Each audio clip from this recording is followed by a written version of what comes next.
Welcome to the Exceptional Sales Leader Podcast with Darren Mitchell. If you're a sales leader looking to take your leadership to a whole new level, then this is the podcast for you. We'll be exploring tips, techniques, and strategies to help you take your leadership to the exceptional level and allow you to enjoy more money, more meaning, and better sales results.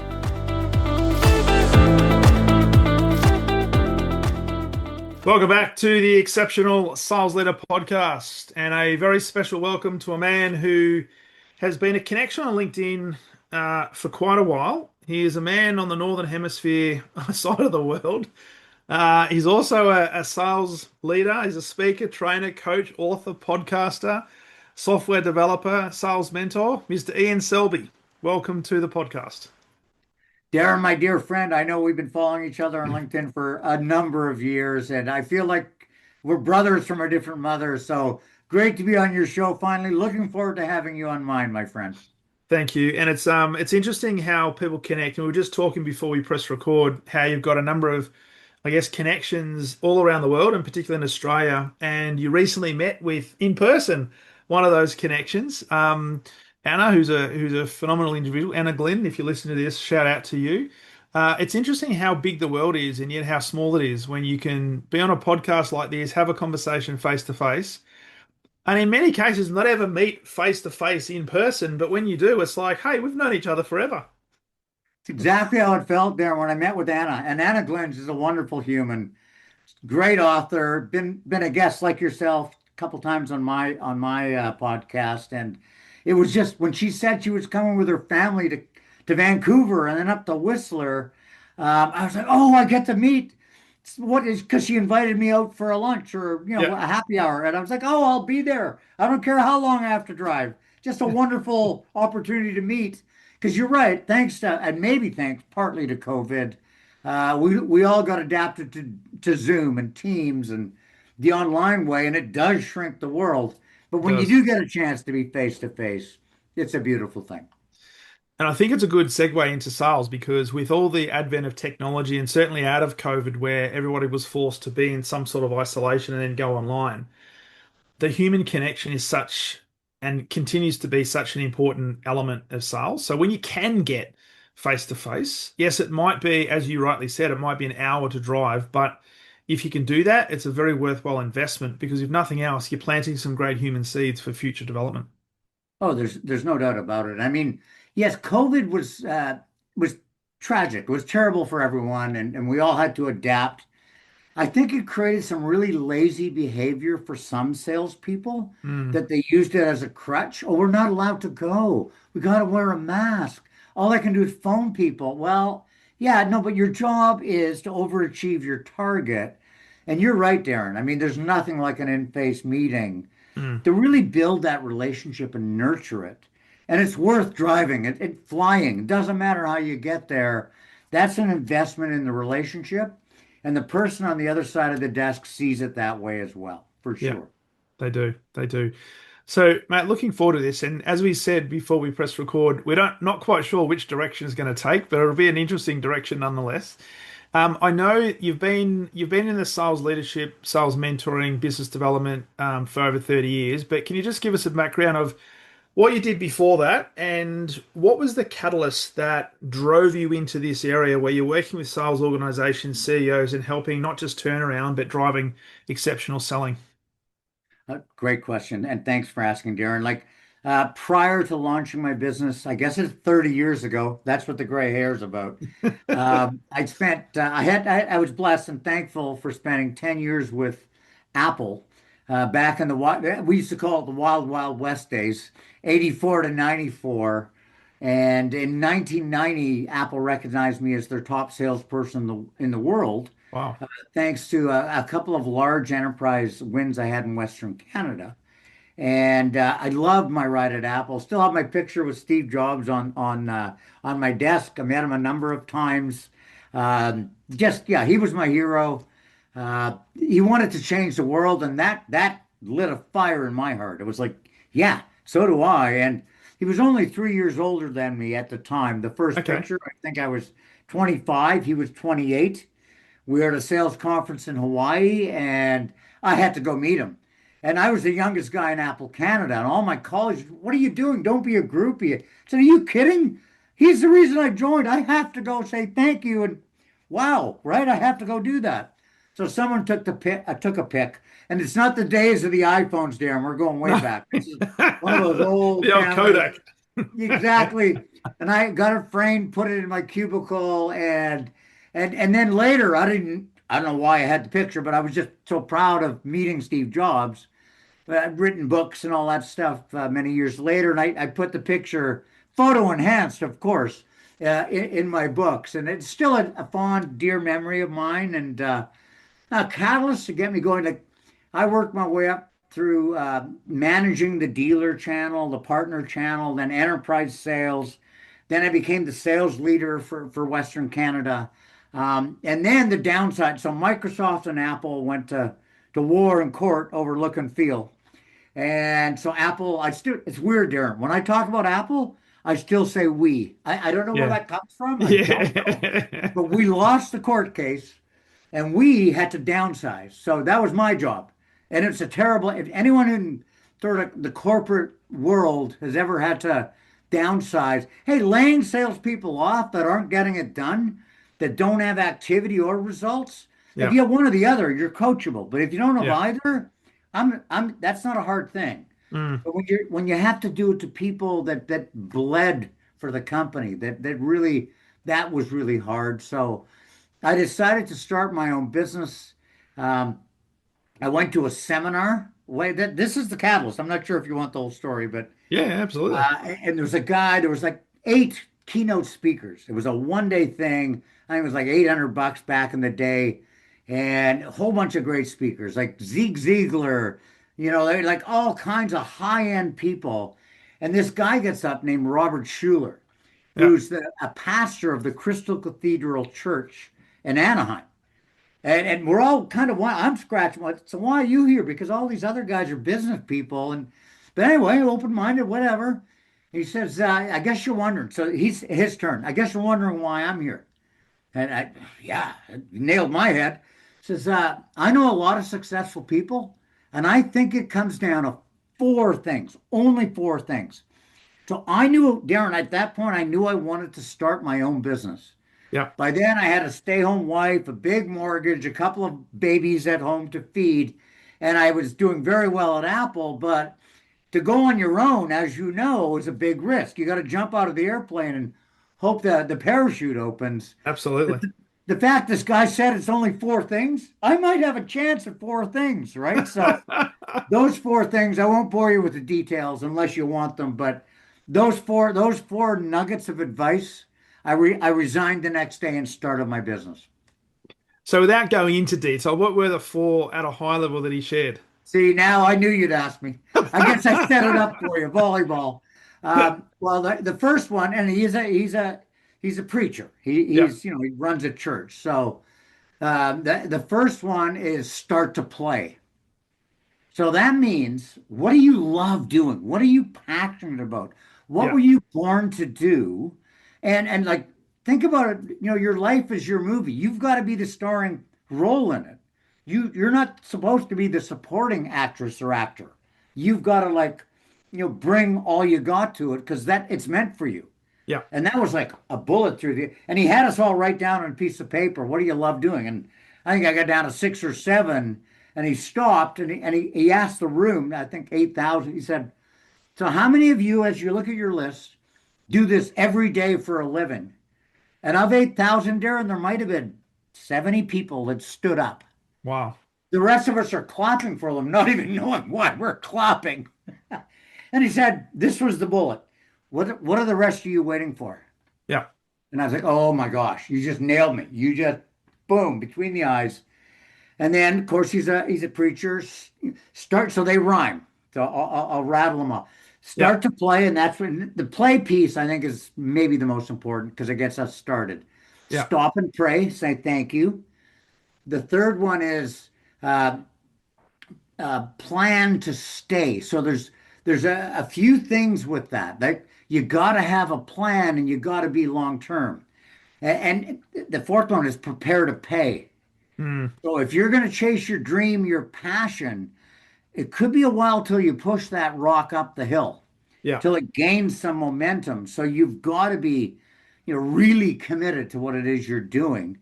But I leaned into that and, built my training coaching program 30 years ago, a lot like yourself, my friend. And I haven't looked back. I still love what I do. I don't work as hard as I used to traveling around the world, but I still love it. It's my passion. So I feel lucky and blessed. I love that. And I was just actually, as you were talking through those, I was kind of thinking about a word for each one. Um, and I wrote down start to play was all about starting developing momentum. So you can't develop momentum until you start. The stop and pray is, excuse me, all about the gratitude. So being thankful for where you're at and thankful for being in a position that you're at. Planning to stay is not quitting, staying the course. So all about persistence. And then they're preparing to pay. It's you're going to go through the peaks and troughs, but you've also got to invest. So it's all about investment, which could be time and sometimes it could be dollars in what you're doing, but also your own development, so that you can end up um, adding the value that ultimately you want to add. Absolutely. Darren, you nailed it. I mean, those were the nuggets that I grabbed and I said, all right, this is the road to where I need to go. Mm. I'm done. Apple was wonderful, don't get me wrong, but now I got to go do this. Yeah, yeah, And my list was I love helping people. I love teaching and coaching and mentoring. So, like, I don't get to do that all the time at Apple anymore. I want to go do that for a living. And yeah. so off I went and did it. And fast forward all those years, you've now trained and worked with what I think you were saying over 17,000 sales professionals. You started a software organization. You worked with big organizations and CEOs where they bring you in to help create some turnarounds. Having done it for so long and continuing to do it, the obvious question I want to ask is what keeps the fire burning for you? That's a great question, Darren. And I'm sure you find sometimes the same. You find yourself in an airport somewhere, going somewhere to see a client, to teach, to speak, whatever. And someone notices you and they come over and say, Ian, do you remember when you were in Chicago? You were in Florida? And you, yeah, good to meet you. How are you doing? Oh, my pipeline's doing great. Thank you. Thank you. I still appreciate you. It's moments like that, Darren, that keep me going. Sure, we get paid. We all need money like as a part of oxygen to a degree, Yeah, but it's making that difference for someone. It's moving the needle on their scale. Because the beautiful thing about what you and I do, Darren, is people don't forget what they learned. yeah, You give them something that becomes part of their DNA and they take their game to the next level, they're never going to undo that. They'll yeah. add on to it. Great, wonderful, never stop learning. But it's moments like that that just remind me that I've made a good mark with some people. Well, as you mentioned, a few people in the world, and I'll always I'll take that with me to heaven one day. Well, it's a great response because I'm firmly of the belief, and this has been formed over many years, that sales is the ultimate form of service. So it's not about you and what you can get. It's what you can give in terms of solving problems and giving people the opportunity to make educated purchasing decisions. So you would have seen this that over the journey, there's a lot of sales people, a lot of sales organizations that perhaps don't take Robert Schuller's four key gold nuggets, and they're more surface level. We just got to sell because we have to make our commission to appease the senior leaders, etc., etc. So their approach is not necessarily aligned with, say, a vision or a mission or some sort of odyssey. So over your journey, what have you found in terms of like the people that do come up to you and say, "Hey, thank you," and you may or may not remember them, right? Because you've trained so many people. But how do you process that? Because there'll be a lot of people that don't necessarily take what you teach them to heart and implement, and there are others that do. It's a great question, Darren. And like when I first got started, as I said 30 years ago, I wrote a 2 day, I call it the consultative selling program. It's a 2 day course. And then I would come back to follow up, meet up with the CEO or the VP of sales. How's it going? Want to go down and say hi to the guys in the sales pit? Yeah, yeah. I'm like, how's your pipeline? How you doing? How's your value add story? Oh no, the course was great. And they'd point to my binder, and I'm like, That's not what I wanted to do. I kind of got them started, but they're stuck. They haven't, it's a binder on the shelf. It's not behavior Yeah, in their being, right? So that's when I came up with my coaching program. And I really think that's where you create behavior. Behavioral change for an adult takes 100 days. yeah, Kids see it, do it, know it, right? Children are amazing at that. My grandkids are amazing at that. But adults to change from being, I would call it a tactical, commission breathing salesperson to mm, becoming a consultative, problem solving sales professional takes some time, takes some coaching. It yeah, takes a methodology as well. And I don't know, a long time ago, back even during my Apple days, I was viewed being across the desk from a customer as I want to be on their side of the desk. What are they thinking? What is their mm, business pain? What's keeping them awake at night? Not how do I sell something? yeah, But they'll buy something if they like me. I get that. That's not a problem. That's not my first priority. My first priority is how do I help them? And maybe I know other people I can introduce them to. I've got information that would help them. I call that the outer ring of value creation. hmm, And so that's job one always for me. I do that before I even talk about whatever it is I represent, whatever I'm selling. I'd rather them leave going, wow, that guy helped me. Hey, by the way, what do you sell? Maybe we need what. Okay, thanks for asking. I'd rather do it that way. Like you ever golf with someone and by the second hole, they're already pitching you. I'm like, oh my God, I got to do 16 more holes of this. Oh, I don't want that. I don't want that. So I'd rather wait till the 19th hole and have them ask me. I yeah. want it to be all about them. And I learned that a long time ago, and that's instilled in my sales methodology for sure. It's a great approach, and it's amazing. Even in 2026, the number of sales teams and sales people, and even sales leaders who, and ma and I don't know whether it's their fault or whether it's symptomatic of the sort of training they get, because a lot of the training even today is still very product centric, service centric, not necessarily sales methodology and the soft skills. It's it's still people asking and leading with their product because I don't know they actually recognize and know how to have a human to human conversation to uncover whether there's actually a need or a desire or some form of challenge that needs to be solved. And so they come across as, well, you're a salesperson, you've got a product you want to sell, and everything you're trying to do today in this conversation is to try and retrofit your product into what you think I need. Versus your attitude is, I want to get on the other side of the desk with the customer, see things through their eyes, and first and foremost, understand, is there a problem that this customer has that they want or need to solve? And only then will I potentially introduce the product or the service. It's a completely different It, approach. it's upside down to a lot of, I don't know if you want to call it traditional training, Darren, or just some of the status quo training that's out there. It's push the product, push the service. And I think you nailed something else there that a lot of sales leaders, that's where the problem lives. Mm, Is that their job is to achieve the target every month. And so what do? They push their salespeople, they whip them, they get out there, sell something instead of get out there and solve a whole bunch of business pain. You yeah. take that approach, guess what you end up with? Loyalty, Yeah. repeat, reference, and referral. If you're just trying to sell, one and done, maybe that's all you'll do. Mm, Your close ratio is going to be terrible if that's your approach. I'd rather have relationships for life. yeah. Every salesperson would. And so the approach of the person first, their business pain second, and then how do I help them third, which still has nothing to do with me and my product. Yeah. I want to create that level of loyalty, that inquisitivity around them going, wow, you've already helped me with this.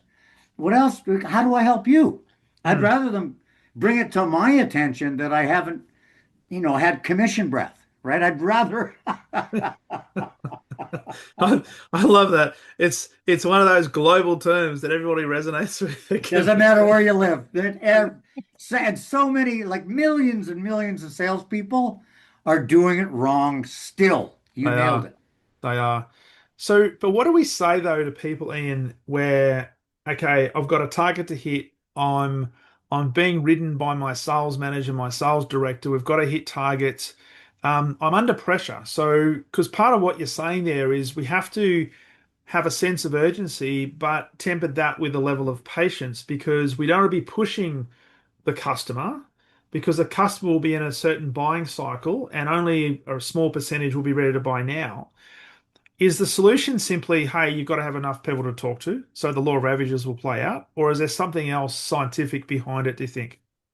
Well, there is something called a sales plan, right? So in my methodology, in our software sales look, there's a sales plan that helps a sales professional determine what level of activity do they need to overachieve their target. Yeah. And there's going to be a mix. You've got existing accounts, you've got to do some account reviews and get, repeat referral business. You're going to have a gap, you got to go look for new ones. So, like when I'm coaching people, I coach them on their activity level every month. Hmm. You had to get, 15, I'll pick a random number, 15 new deals in your pipeline this month, and you only got 12. You owe me three extra next month. I'm not trying to be a bad man, a bad human. I had another word lined up, but I won't use it. I, I want you to be successful. And if I can hold you accountable on the activity required to overachieve, because Darren, you're so right. Like customers decide when they want to buy it, when they want to buy it. Mm. I've had salespeople when I'm coaching them, I'm like, so when's that deal going to close? You're calling it qualified, and oh, they're gonna buy it in March. Oh, why are they gonna buy it in March? Well, because I need the commission check in April because my mortgage. Well, that's not the answer I was looking for, right? Why do they need it? That's one of the best questions, by the way. Yeah. A sales professional can ask a customer, when do you need it? And beyond that, why is that date important to you? Yeah. You get the sense of their urgency and what might be the cost or impact should they miss that date, Mm. right? So, yeah, I think you nailed it. It does come down to activity. So, all we can do is, pipeline, there's no such thing as pipeline defense. All there really is pipeline offense. Hmm. So, you got to have a full sustainable pipeline because they're going to take their own time to walk through the stages and give you the order, the PO, whatever you're looking for as a win. So a full pipeline is a good thing to lean in. If you've got two or three deals only and you need a deal, oh, desperado. That's the worst thing that can happen. And that's where commission breath can really raise to the surface because there is that desperation and customers can sense that. There's an Oh, energy of a salesperson that desperately needs it. Versus, you know what, if I remove myself from the outcome, I'm here to be of service. I'm going to ask some tough questions to try and qualify you in terms of why you actually need it by then and what are the consequences if you don't take action. Then I'll be there to serve you. But you know what, if you do it now, you do it in 2 months' time, it's okay. that's it. That's it. But so at the same time, because you're right, Darren, when someone notices some level of desperation or they can see the scars on the salesperson's back that the sales managers whipped them with, no one wants to do business with someone desperate No. who's pushing, pushing, pushing. I'd rather walk away. That's why, Michael Jackson, it reminds me of the old guy with the moonwalk. The Yeah. reason the moonwalk was invented is someone said they were a salesperson, and the other person just backed right out of it. Are you kidding? I don't trust you already. So if you're falling into that trap of terrible sales behavior, you're killing your own reputation and probably that of your company, Yeah. right? So take the high road, be a consultative professional, and build the relationship first. It works in spades. It's also like the game of golf. I know our sales managers are wanting us to every day, boom, boom, boom. And the golfer that gets up there and swings out of their shoes. They're just trying to get it. And where do they end up? They're usually in the trees or in the water, right? So Yeah. the golfer that just takes a nice easy swing, meets the ball, and he's in the middle of the fairway, maybe 50 yards back, has an easier chance of getting on the green. Yeah. So be that golfer, be that salesperson. Mm. Don't overswing your sales club. That's a great analogy. So, and with that, because we can talk about activity levels for the sales professionals to make sure their pipeline is healthy, so they've got enough, I guess, meat in terms of opportunities. But what what in part of the work that you do, the coaching, the development, the training you do for sales leaders, because I often see in sales training that I do, the sales leaders, for whatever reason, choose not to be in the sales training. It's like, Oh, oh, the sales team needs the training. I'm all good because I'm off building strategy, right? What specifically should we be focusing on for the sales leader to help create and maintain the environment that there's no desperation, there's no commission breath coming through. We've got a really healthy pipeline, we've got longevity of that pipeline. great question, Darren. And wow, I've seen it too in the past. I'm a little more maybe tougher on my clients these days that if I'm coming in to train a group of your people, you, Mr. Sales Manager, VP Sales, in fact, you, Mr. CEO, are in the room. Because Yeah, what does that show the team? You're committed to this investment you're making. And it creates this level of accountability right out of the chute, yeah. right? And that has made a huge, huge difference. Um, good sales leaders, they do need to get the job done, but they've got to protect their people from the pressure Mm, and sort of surround them with coaching and assistance, right? Of course, the CEO is going to go, hey, we're still a little bit shy this quarter, whatever. Okay, take it for the team. Don't just echo it to your people. So just take the pressure. But so I always look at there's three things. I mean, there's four things really. The first one is activity levels. I talked a little bit about that already. So having a sales plan that out the bottom of this formula, and it's not rocket science, reverse engineered math, that's all it is. yeah. How many new deals you need to put in your pipeline a month? So on a monthly basis, I want to review that with my people. How are you doing? Are you behind? You on on track? So I know their effort is there, right? Mm, So you got to keep the effort going. Then because I've been coaching with pipeline Darren for 30 odd years, I can look at the shape of someone's pipeline, and there's usually only 8 different kinds of shape. And I just look at the shape and go, I know what's going on or what's not going on. yeah. Right. So that sales leader needs to coach their salesperson based on the actual shape of the pipeline and ask them good questions. Mm, When I call a deal qualified, there's 7 things that makes it qualified. If they've got 5 of them, push it back to discovered. Now you know what you're missing. Go find that out, but you're not qualified yet, yeah. right? Like I say in like I know it's American football. I'd rather win by 3 touchdowns than a last second field goal, right? So, and the key to that is being really diligent at qualifying without endangering the relationship. Once Mm, you've built that relationship, you've earned the right to ask some tough questions. yeah. There's no doubt about that. But not commission breathing questions that you're some sales managers would really like you to like, pin them and no, that's not the job. So there's activity, there's pipeline, and then there's results, Yeah. right? So looking at results. So what is a sales leader's real job, Darren? I know you and I know this very well. It's to create confidence across the sales team. So they're good at what they do. Mm, So we'll still coach them, but maybe the coaching takes on a bit of a different form through time, right? A great way to create confidence is use something, a beautiful R word, another R word called recognition. Make them feel great for their activity, their pipeline, and the results, yeah. right? And nothing grows confidence like that. When you're being recognized, even internally at a Monday morning sales meeting, it doesn't have to be on stage getting a plaque, at a conference in Hawaii. It Mm, could be anywhere. Recognition is gold for yeah. salespeople. It makes them want to keep doing it, and it makes the rest of the team want that next time. Mm, And then you need to do the final one is a review. mm, How did we do? You said you do this or that. Okay, so here's where the gap is. Let's build a secondary plan to fix the gap. I don't let someone get behind on me on activity, Darren, past 30 days. yeah. Because if you just let that run its gambit, month 5, 6 in the fiscal year, you could be looking at things going, wow, you're so far, but you'll never catch up.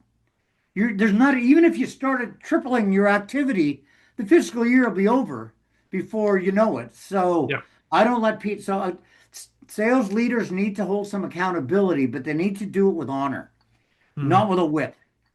right? Hey, when someone's not performing, I get that. And the activity's low and the results are low. That's a different dialogue. That's a Yeah. pip and maybe, a termination, right? Mm. Depending on timing. But a good sales leader doesn't say go sell. They say let's go sell. Yes. And sales leaders that have been the best that I've ever witnessed, they love four-legged sales calls. Now, I'm Mm. not sure if you know what I'm talking about. Yeah, That's yeah, not me on my absolutely. hands and knees begging for an order. Yet I have done that. That's me and my sales rep. We're going together to try and escalate within the account, make sure it really is qualified, both get on their side of the desk and help them with even a greater outer ring value. That's a good sales leader. I love that. I love that. And there's a theme through all of this that I think it's worth highlighting, and that is the results and what you see on the scoreboard is a combination of all the work you've done. But all too often, companies, senior leaders, and sometimes the sales leaders only focus on what the scoreboard is saying. And then they'll either criticize or give recognition based on the outcome of the results. They're not rewarding, as we've just said here, and you've articulated really well, we're not rewarding the activity, good activity. Yeah, Now, if you look at most professional sports now, a lot of the head coaches, they very rarely talk about the outcome. What they right. talk about is following the game plan. Yeah. So we know if we follow the game plan and if we do the behaviors that we know will lead to great outcomes, then the outcome will take care of itself. We just have to do enough of that outcome, enough of those activities.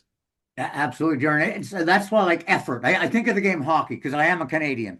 Yeah. And so hockey's near and dear to my heart. But they give you a point for a goal. They also give you a point for an assist. So to me, the assist is an analogy of the effort. Yeah. You set someone else up to score a goal, but you both get, in fact, you get two assists in hockey. Mm. Whoever passed it to the other guy. So the effort is equally valuable, and in some cases, more valuable. Yeah. And a sales leader that's not close to the pulse of their team won't even know about the effort. They're just looking Mm. at their spreadsheet going, oh, well, here's what I read this week. And that's another reason why we wrote sales look.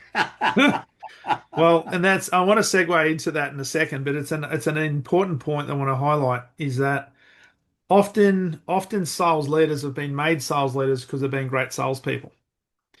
Now, sometimes they want to continue to be that great salesperson, but other times they think, well, I'm now a sales leader, so I have to sit in the office and I have to pontificate, I have to strategize, I have to forecast, I have to manage the expectations of the senior leadership team, so I don't have time to work with the team.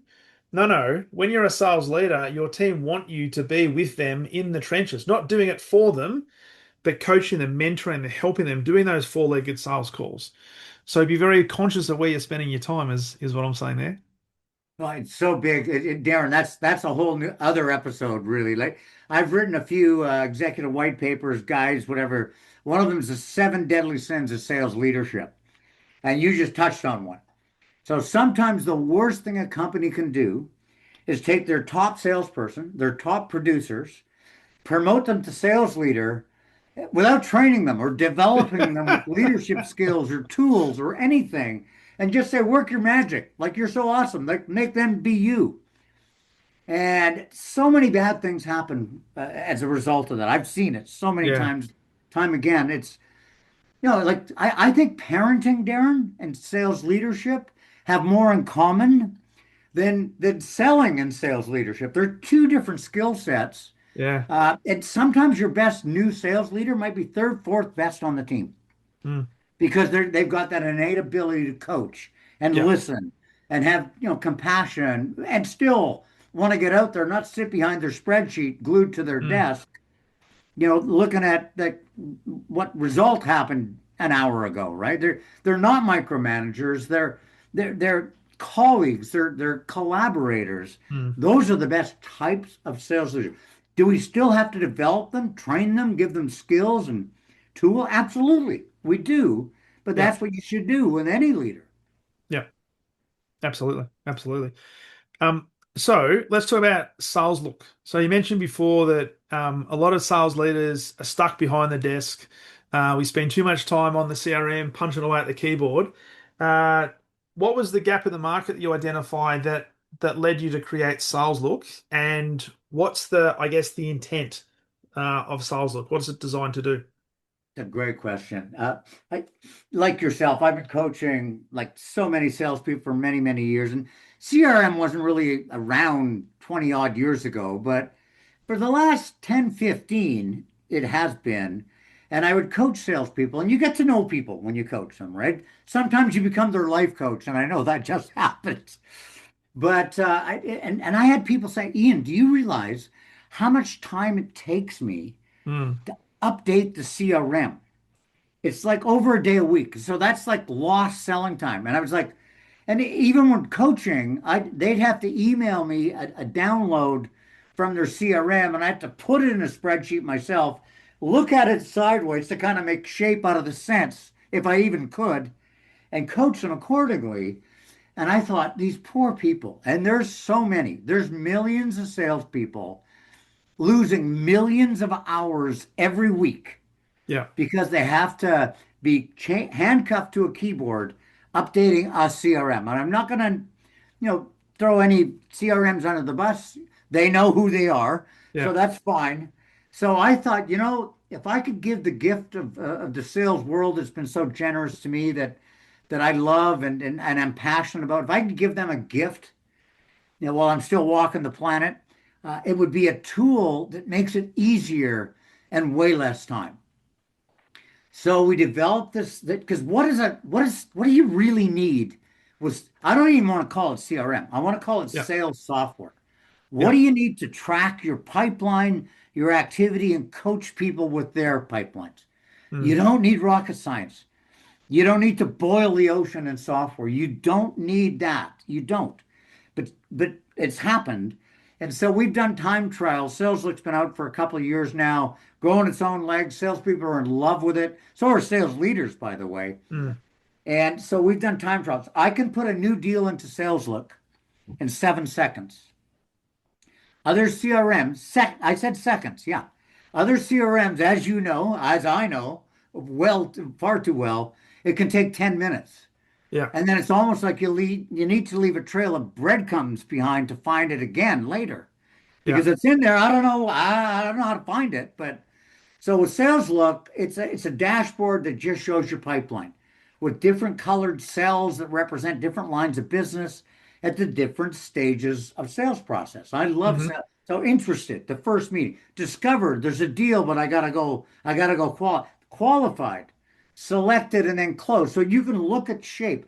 The salesperson can coach themselves, and the sales leader, all of those pipelines roll up to the leader view that shows them all their, and they can coach. A lot of Mm, sales organizations, as you know, Darren, their salespeople are spread all over. So it's not like, let's go have lunch today, let's go grab a beer after work, let's have a coffee. No, you might have to get on a phone call or a Zoom like yeah, we're doing right now. yeah. SalesLook facilitates that in a very easy to use format. So, and it's less expensive, it's way less expensive to implement. There's a reason why, sales organizations have CRM departments because they need those departments. Because, because well, I remember back in the day, I had what was the platform? I think it was a Siebel platform Oh, that Siebel. we were Oh, yes. using, and any changes that we wanted to make to that, even simple changes, had six figures attached to it. It's That's insane. crazy. That's crazy. So, I guess there's some rules of thumb that are just kind of logic. I've always said if it takes longer to put the deal in the pipeline than it did to have the meeting with the prospect, something's broken. Yeah, Why can't I just do that from my car in 7, 8 seconds, right? yeah, Like what? yeah. Let me go have a. So if you could improve, what would a salesperson do, Darren? You know this answer, with at least 20% more time every week, like an extra day a week to sell, an extra week a month, extra, you know what I mean? Month a Yeah, quarter. yeah. What would happen? Oh, their numbers would go through the roof. I mean, there would be some though, Ian, that would use that as maybe golf practice time. Ha!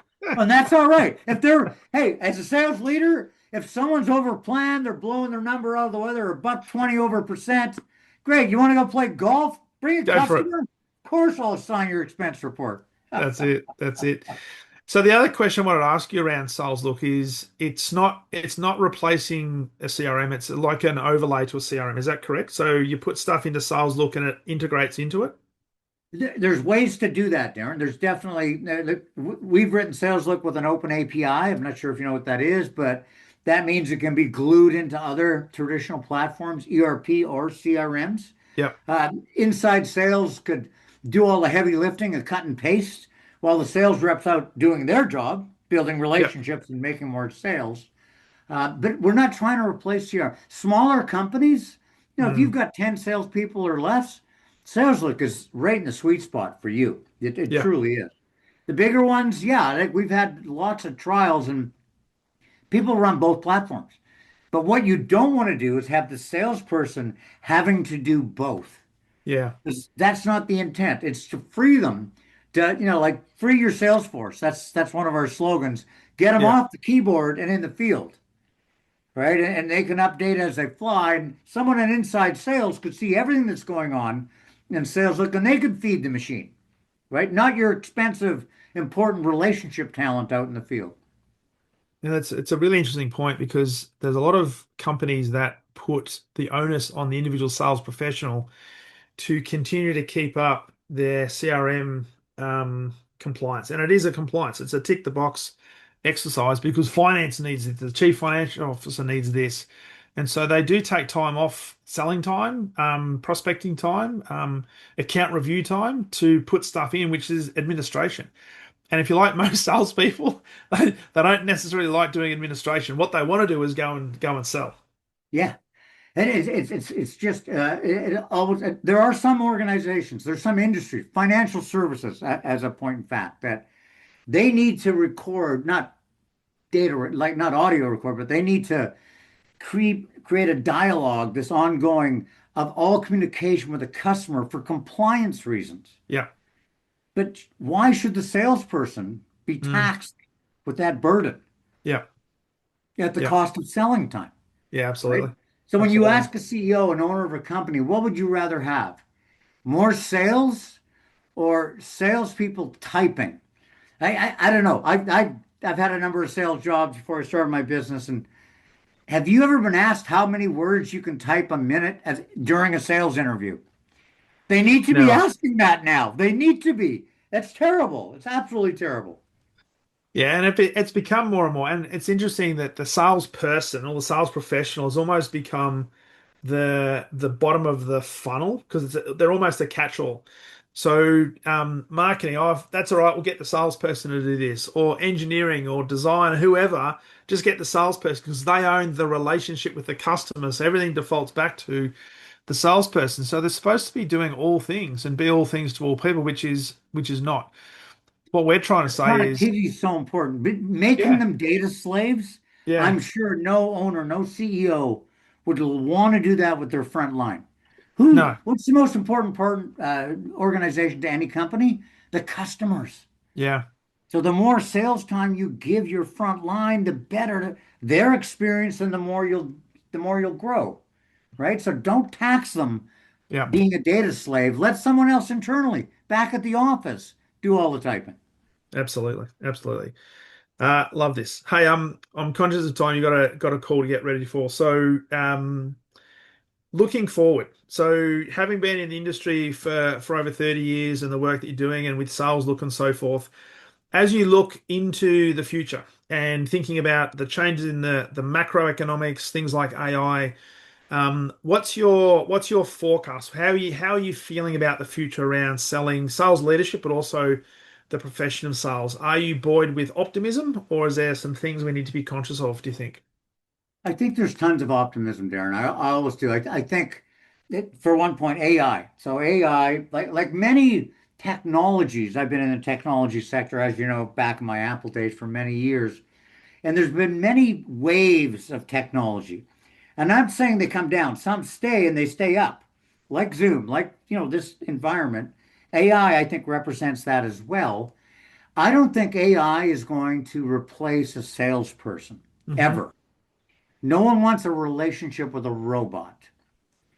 We want to have human. We want face-to-face contact or at least Zoom contact. We want to, Yeah. and I can tell when someone sends me a note, and I'm sure many of our listeners, oh, that wasn't her. That was AI written. Like she never uses words like that, right? So, uh, does it potentially tool the salesperson with some things for their bag that would help them be productive? Mm. Scheduling, note taking. Yes, those can be valuable tools, but be careful how customer facing they are directly Yeah. without your massage, right? Without like humanizing it, making it your communication. Mm. Because it'd be easy just to press a button and let the order desk fill up, but that's not going to happen. Yeah. AI's got some interesting. I think what's going to happen, Darren, I think AI is going to create a more competitive sales landscape. I do believe that the really good sales professionals, the consultative ones, the ones Yeah. you and I have been talking about, with maybe the tools of AI to help them, as long as they're productivity tools. If they Mm. just like sales, look, if they take away from selling time, no.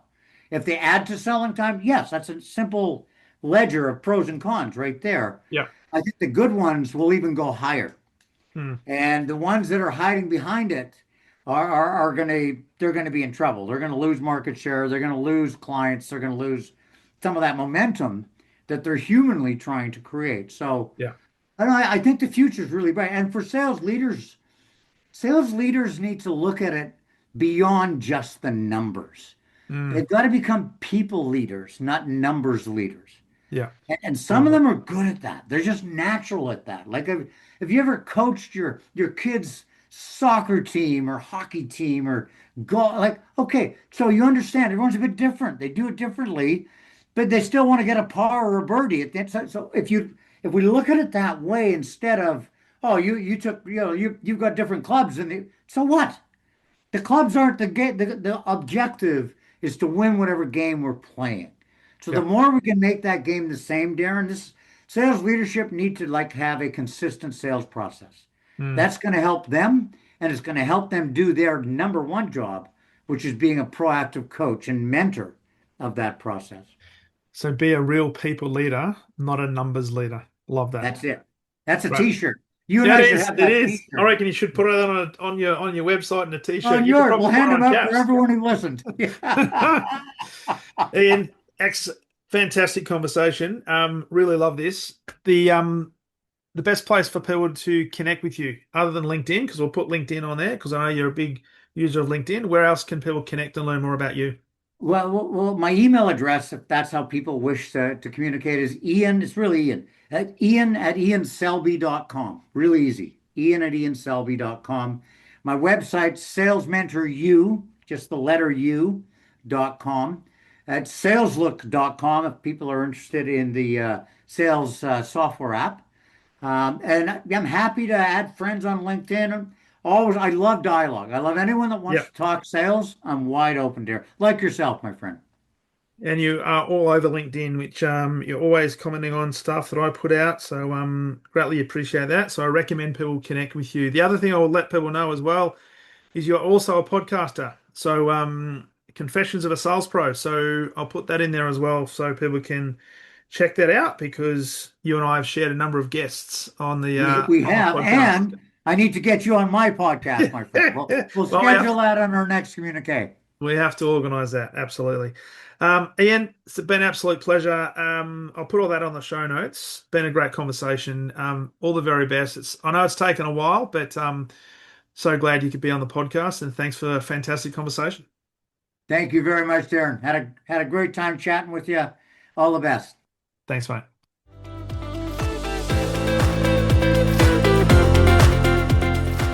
Thank you for listening to the Exceptional Sales Leader podcast. I trust the information in this episode has been helpful in your journey towards becoming exceptional.